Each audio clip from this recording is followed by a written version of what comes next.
ओम शांति। आज 26 मई 2022 के साकार मधुर महावाक्य हैं। आज सतगुरुवार परम सतगुरु से वरदानी दृष्टि पाने का दिन है। परम सतगुरु की नज़रों से निहाल होने का दिन है। जो भी मिले उन्हें भी पवित्र दृष्टि देते हुए, मन में शुभकामनाएं रखते हुए दिल से वरदान देते रहना है। आज का बहुत ही सुंदर वरदान है। सदा ऊंची स्थिति के आसन पर स्थित रहने वाले माया जीत महान आत्मा भव। जो महान आत्माएं होती हैं वो सदा ऊंची स्थिति में रहती हैं। ऊंची स्थिति ही ऊंचा आसन है। इस ऊंचे आसन पर माया नहीं आ सकती। माया आपको ऊंची स्थिति में देखकर झुककर प्रणाम करती है। इसलिए सदा ऊंची स्थिति में स्थित रहो।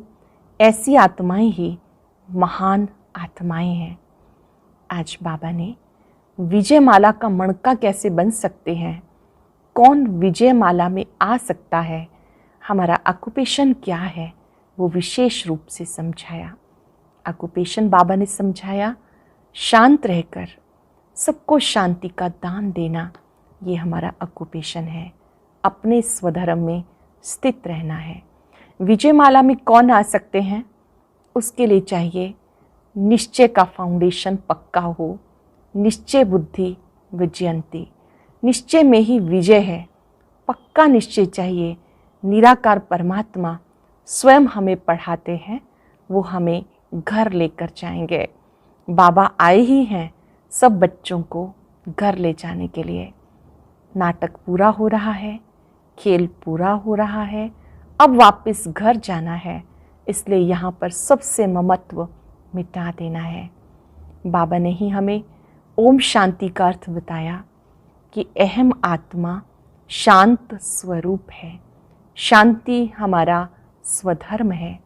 जो बच्चे स्वधर्म में रहते हैं वही शांति सागर को याद करते हैं और इस खेल को भी समझते हैं। यहाँ राम और रावण दोनों का कंपटीशन है। बाबा कहते तुम्हारी युद्ध है माया के साथ, डरना नहीं, घबराना नहीं। जो सर्वशक्तिवान बाप की याद में रहते हैं उनकी सदा विजय है। आप उस्ताद को याद करते रहो, माया पर विजयी बन जाएंगे।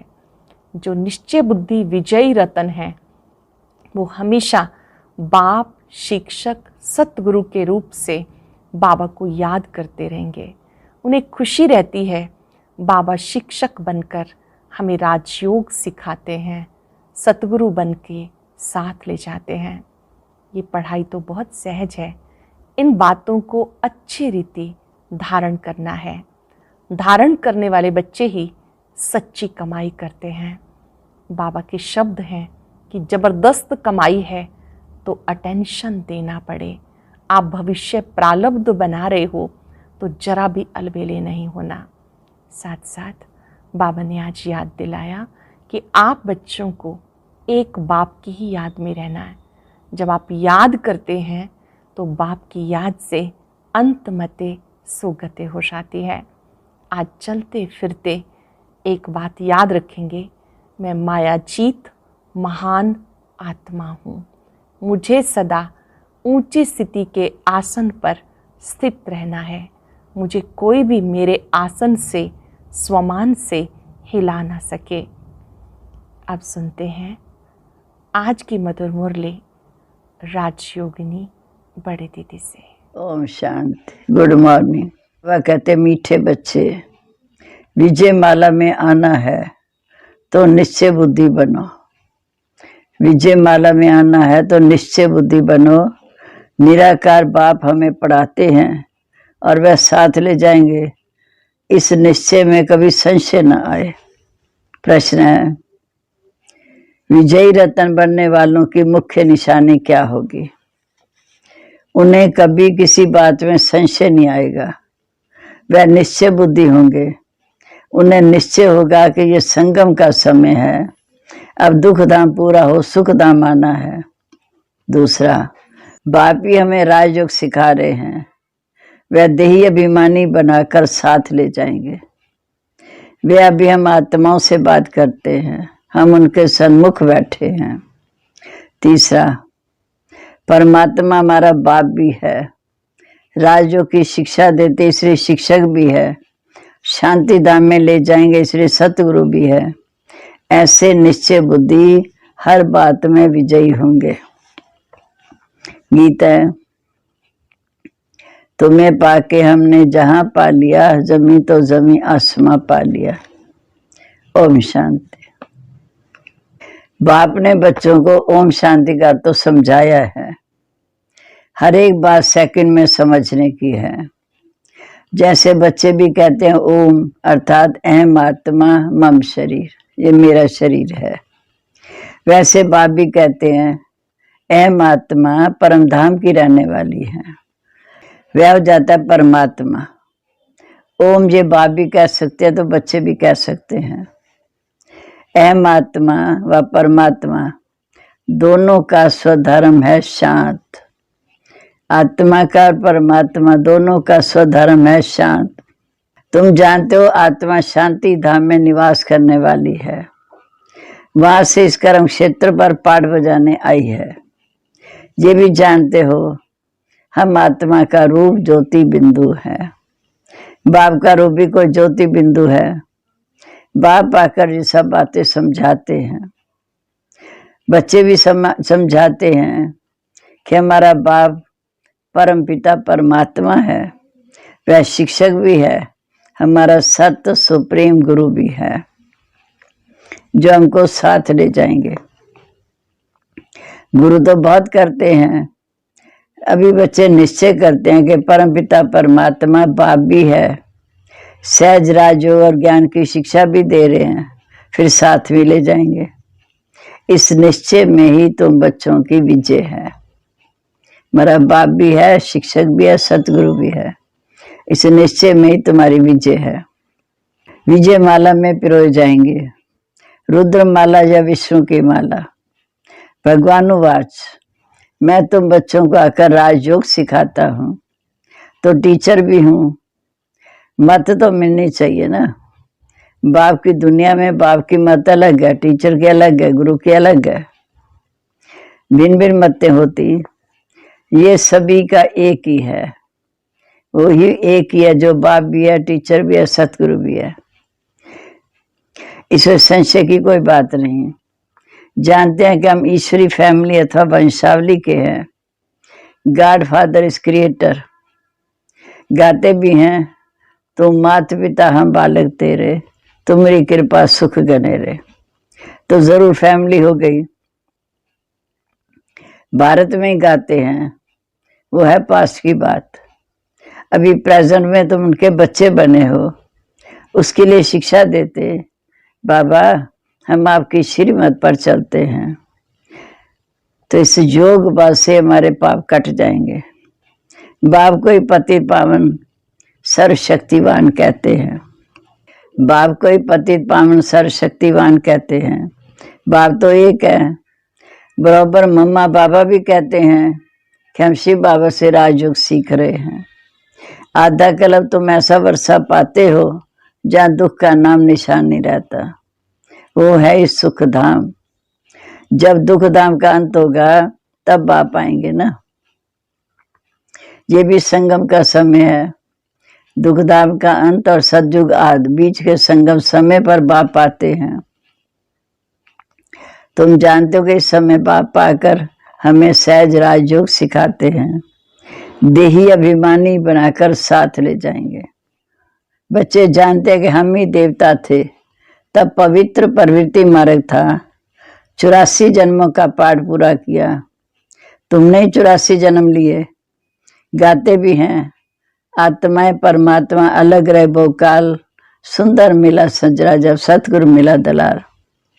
सतयुग आदि में पहले पहले देवी देवताएं ही होते हैं, जो फिर कलयुग अंत में पतित बनते, पूरे 84 जन्म लेते। अब आप हिसाब बताते हैं। सन्यासियों का धर्म अलग है, झाड़ में अनेक प्रकार के धर्म हैं। पहले पहले ये फाउंडेशन है आदि सनातन देवी देवता धर्म, और फिर ये धर्म प्राय लोप हो जाएगा। जब हम देवी देवता बन जाएंगे, प्रारब्ध बन जाएगी, तो ये धर्म प्रायलोप हो जाएगा। अब फिर से इसकी स्थापना हो रही है। फिर सतयुग में तुम अपनी प्रारब्ध भोगेंगे। बड़ी जबरदस्त कमाई है। तुम बच्चे भी बाप से सच्ची कमाई करते हो, जिससे तुम सचखंड में सदा सुखी बनते। तो टेंशन देना पड़े। बाप ऐसे नहीं कहते घर बार छोड़ो, वह तो सन्यासियों को वैराग आता है। इससे किसी सृष्टि का कल्याण तो नहीं हुआ। फिर भी भारत में सन्यासियों का धर्म अच्छा है, क्योंकि इन्होंने पवित्रता के आधार से भारत को थमाया। क्योंकि देवताएं वाम मार्ग में चले जाते हैं। मकान आधा समय पुराना होता तो थोड़ी मुरम्मत कराई जाती है ना। कोई तो समझते हैं लक्ष्मी का वाहन करेंगे, परंतु वह तो सब आएगा जब शुद्ध बुद्धि होगी। लक्ष्मी सृष्टि पर तब आएगी जब बुद्धि हमारी शुद्ध होगी। भक्ति मार्ग में माँ लक्ष्मी की पूजा करते हैं, उनसे पैसा लेने के लिए। जगदम्बा के पास कभी पैसा नहीं मांगेंगे। पैसे के लिए लक्ष्मी के पास जाते हैं। दीप माला पर व्यापारी लोग भी रुपए पूजा में रखते हैं। समझते हैं इससे वृद्धि होगी, मनोकामना पूर्ण होगी। जगदम्बा का सिर्फ मेला लगता है। मेला तो है ही। ये जगदम्बा जगत पिता से मिलने का मेला है। इस समय शिव बाबा से मिलने जाते हैं। आत्मा और परमात्मा का मेला है। भक्ति के मेले का बहुत शौक रहता, क्योंकि आत्माओं को परमात्मा का मेला लगता है, मिलन मेला। ये मेला मशहूर है। फिर भक्ति मार्ग में मनाते हैं। कंपटीशन है राम और रावण की। राम आकर नई दुनिया की स्थापना करते शिव बाबा, और रावण आके पुरानी दुनिया का विनाश। तो बाप अच्छी रीति हर बात समझाते हैं। इसमें मूर्छित नहीं होना। राम और रावण दोनों सर्वशक्तिवान हैं। तुम युद्ध के मैदान में। कई तो घड़ी घड़ी माया से घबराते हैं। बाप कहते मुझ उस्ताद को याद करेंगे तो कभी हारेंगे नहीं, माया से कभी हारेंगे नहीं। बाप की याद में ही विजय पाते जाएंगे। ज्ञान तो सेकंड का है। बाप विस्तार से समझाते हैं कि ये सृष्टि चक्कर कैसे फिरता है। नर शेर में तुम बच्चे बीज और झाड़ को जानते हो। इनका नाम है कलवृक्ष, और इनकी आयु लाखों वर्ष हो नहीं सकती। यह वैरायटी धर्मों का झाड़। सतयुग त्रेता में एक धर्म होता, द्वापर से वैरायटी धर्म आ जाते। भारतवासियों के फीचर्स भी बिल्कुल अलग हैं। भिन्न वैरायटी धर्मों का झाड़ है। तुम समझ गए हो कि वृद्धि कैसे होगी। इनकी भेंट बनिया ट्री से की जाती है। आप प्रैक्टिकल में देखते हो, इनका फाउंडेशन खत्म हो गया, बाकी सब धर्म कायम है। बनिया ट्री का भी जो मूल जड़ है वह खत्म है, बाकी सारा झाड़ हरा भरा है। ऐसे आदि सनातन देवी देवता धर्म प्रायलोप है, बाकी सब धर्म इस समय कायम है। तो बाप आकर सत्य धर्म की स्थापना करते हैं। कलकत्ता में तुम देखेंगे सारा झाड़ हरा भरा खड़ा है, पर फाउंडेशन नहीं। जो फाउंडेशन नहीं उसकी स्थापना बाप कर रहे हैं। बच्चे समझते हैं कि नाटक पूरा होता, वापिस घर चलना है बाबा के पास, तो मेरे पास आ जाएंगे। ये भी जानते हैं सिवाय भारत के और कोई खंड स्वर्ग बन नहीं सकता। गाते भी हैं प्राचीन भारत, परंतु गीता में कृष्ण का नाम डाल दिया। बाप कहते श्री कृष्ण को पतित पावन तो कोई नहीं कहेगा, निराकार को मानेंगे। कृष्ण तो सतयुग का पहला प्रिंस है, सबसे ऊंची हस्ती है। उस नाम रूप देश काल में फिर श्री कृष्ण स्वर्ग में आएगा। जो फर्स्ट जन्म है उसी नाम रूप में श्री कृष्ण फिर फर्स्ट जन्म में आएगा। वही फीचर्स जो एक जन्म के हैं, पहले जन्म के, दूसरे जन्म में हो ना सके। फीचर सबके अलग अलग हैं। फीचर सबके अलग अलग हैं, कर्म भी अलग अलग हैं। ये नादी ड्रामा बना हुआ है। हर एक आत्मा को पाठ मिला हुआ है। आत्मा विनाशी है, ये शरीर विनाशी है। मैं आत्मा एक शरीर छोड़ दूसरा लेती हूँ। परंतु ये आत्मा का ज्ञान भी कोई को नहीं है। बाप आकर नई बातें सुनाते हैं, कहते मेरे सिक्के लदे बच्चे। बच्चे भी कहते बाबा हम 5,000 वर्ष पहले भी मिले थे। योगवाद से तुम सारे विश्व के मालिक बनते हो। बाबा कहते योगवाद से तुम सारे विश्व के मालिक बनते हो। बहुबल की लड़ाई से कभी कोई विश्व का मालिक बन ना सके, जबकि योगवाद से बनने वाले हैं। परंतु शास्त्रों में देवता और दैत्यों की युद्ध दिखाई, ये बात नहीं। जहाँ तुम योगवाद से विजय पाते हो बाप द्वारा, बाप है विश्व का रचयिता, तो जरूर नई विश्व रचेंगे। लक्ष्मी नारायण नई दुनिया में स्वर्ग के मालिक थे, हम बच्चे भी स्वर्ग के मालिक थे। फिर 84 जन्म ले अंत में पतित बने, भरतनाट्य पहनी कौड़ी तुल्य बन गए। अब तुमको फिर बाप आए हैं देवता बनाने। सबसे जास्ती भक्ति तुमने की, वही फिर इस समय ब्राह्मण बने। द्वापर में सबसे पहले हमने भक्ति शुरू की, फिर भक्ति करते करते कलयुग तक पहुंचे। फिर इस समय बाप ने आकर हमें शूद्र से ब्राह्मण बनाया। प्रजापिता ब्रह्मा तो सूक्ष्म वतन में नहीं, ब्रह्मा तो साकार में चाहिए, जिसमें प्रवेश करते हैं। तुम जानते हो जो बाबा मम्मा जहाँ हैं वो वहाँ हैं। ये बड़ी बातें समझने की हैं। डायरेक्शन बाबा देते रहते हैं कि ऐसे ऐसे तुम सर्विस करो। बच्चे नई नई इन्वेंशन निकालते हैं, कोई चीज की नई इन्वेंशन निकालते तो कहेंगे ना ये कल पहले वाली इन्वेंशन निकली, फिर उसको इम्प्रूवमेंट किया जाता है।